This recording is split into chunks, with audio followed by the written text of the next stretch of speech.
They say inflation's 6.2%. They've been saying that it's transitory. We now have the retirement of the word transitory. Like literally they should have held an award ceremony, put it in the Hall of Fame. It's retired. Yeah. What do you think about them not wanting to use the word transitory anymore? Does that mean that it's permanent, or does that mean that they just don't want to talk about it anymore? Well, I think they're tired of trying to obfuscate as to what they meant. I mean, I think initially when they said transitory, they meant transitory. Mm-hmm. But then when it turned out not to be transitory, they had to kind of redefine the word and kind of, to try to save face. But at this point, they've twisted it into such a pretzel that I think they just want to walk away from it because they really looked ridiculous in the face of overwhelming evidence that inflation was not transitory to try to claim that it was. But I still think the methodology that we're using today to calculate inflation is deeply flawed. And when they contrast what's happening today to the 1970s, they never talk about the fact that the CPI that exists today is nothing like the one that existed back in the 1970s. And this is cost of living versus cost of goods. Yes. I mean, and basically now it's the cost of surviving. I mean, by today's methodology, look, it doesn't matter if you're eating filet mignon or dog food. As long as you're eating, then you got nothing to complain about, right? They don't really look at the quality, even though they claim to when they have substitution or hedonics. But that's a savage comment. The whole thing is rigged now. But if we were measuring prices today and we just used the same CPI that they used back then, I think the inflation in 2021 was as bad, if not worse, than any single year of the 1970s. Okay. And so what percentage would that be? I don't know, probably 13, 14, 15%. Okay. So that's probably 15, but over 10. Yeah, I mean, if you look at import-export prices, those numbers are more real, and that's about what you see because they're actually taking a look at how much are the goods that we're importing costing, what are the goods that we're exporting. It's just apples to apples, and you can actually see the prices. Although anecdotally, most of the price increases that people point out to me, I get a lot of emails and people show me, hey, this is what I just bought, and here the exact same thing I bought last year or 6 months ago, and you look at the price increases, they're much bigger than 6%. Okay. Second thing is that we now have Jerome Powell as the Fed Reserve Chairman going to be renominated and continue. Good decision, bad decision, or would you have done something different if you were President Schiff? Well, there probably would be no Fed if I was the president. I would have already gotten rid of it. But look, I predicted on my podcast that Biden would take the coward's way out and renominate Powell. I mean, why is that the coward's way out?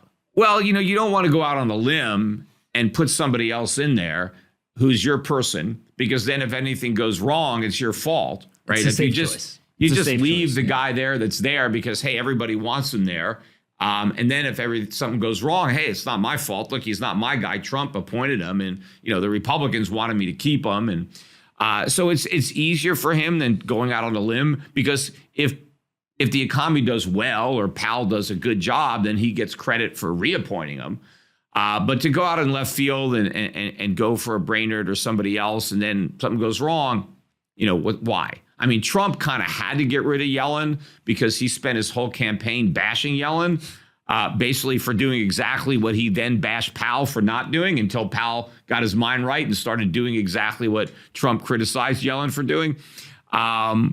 But look, he's done a lousy job. I mean, if you want to look at the Fed's, mandate of price stability, we clearly don't have it. But I think really what the Fed's job is, as far as Biden is concerned, is helping me get reelected and kicking the can down the road until the next election. Do you think anyone would do something different? Like, what would you have done if you were in that seat?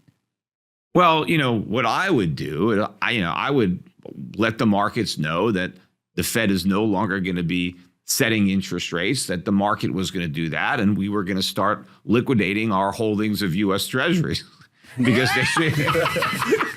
and of course, in so doing, there would be massive losses and the bill goes to the U.S. taxpayer. As the Fed unwinds its balance sheet, any losses are IOUs to the U.S. taxpayer, because the U.S. government has to make the Fed whole for that. But also, I would let the government know that the Fed is no longer in the business of monetizing government debt, and that if you want your Build Back Better, you better figure out how you're going to pay for it. Okay, this is what I want to talk about as well. Is they say it's cost $0. Is that bullshit? Of course, it's bullshit. I mean, they always say that because their assumptions are ludicrous. Like I what? mean, Break it down for me. Well, the Professor revenue Schiff. assumptions, they're not going to get the revenue. A lot of the revenue is supposedly going to come from extra IRS agents, getting the rich to pay their fair share. Well, they're not going to get much more money out of the rich. There's not that many rich people other than you crypto guys. And you don't pay taxes anyway because you never sell. You're right? so salty. You're so salty. You guys never sell, so they're not getting any You'd tax be one of the revenue. richest people in the world if you had bought Bitcoin when you first heard about it. Keep going. But they're not going to get the revenue. I mean, they're obviously mainly going to target the middle class. That's where the extra IRS enforcement is going. But it's hard to get blood from a stone. So I don't think they're going to get a lot of revenue. Meanwhile, all these new programs are going to cost so much more than they think. I mean, first of all, they act as if the programs are going to go away in 5 years because they don't want to count the spending in the out years. Although we all know that these programs never go away. Once they're there forever. I mean, we're still dealing with temporary programs from the Second World War. The war ended. Well, why are these temporary programs still in effect, right? They never go away. There's an old saying, I think it was Milton Friedman, there's nothing as permanent as a temporary government program. So to pretend that these programs are going to sunset is nonsense. But also, they have grossly underestimated the cost because the government doesn't understand moral hazard. They don't understand what happens. So part of the Build Back Better is everybody gets free preschool. Well, the cost of preschool is going to go way up once the government makes it free because now the demand for preschool goes way up, and now the preschool start jacking up their tuition because they know the defense government's industry. The defense industry says, "Oh, you're going to pay us all this money. We're just going to keep increasing the cost of it to you because we know you got a ton of money." It's just like, look what government did to college tuition. Before the government started subsidizing college tuition and guaranteeing loans, college tuition was cheap. Government gets involved and it costs a fortune. So they're gonna end up spending a lot more on preschool than they think. But I think the biggest one is going to be, if it stays in there, because the Senate might get rid of it, but that is the paid family medical leave, because everyone's going to take that. They just assume that, well, only the people that actually have a medical emergency are going to ask for their 4-week paid vacation. No, I mean, didn't they learn their lesson from the PPP or the extended unemployment benefits? If you tell an American that they can have a 4-week paid vacation at 90% of salary every single year, and all they have to do is claim they have to take care of a sick friend or family member, you don't think they're going to say that My that's brother what they just have to got do? sick. Damn. They're going to take every single one of them will take it.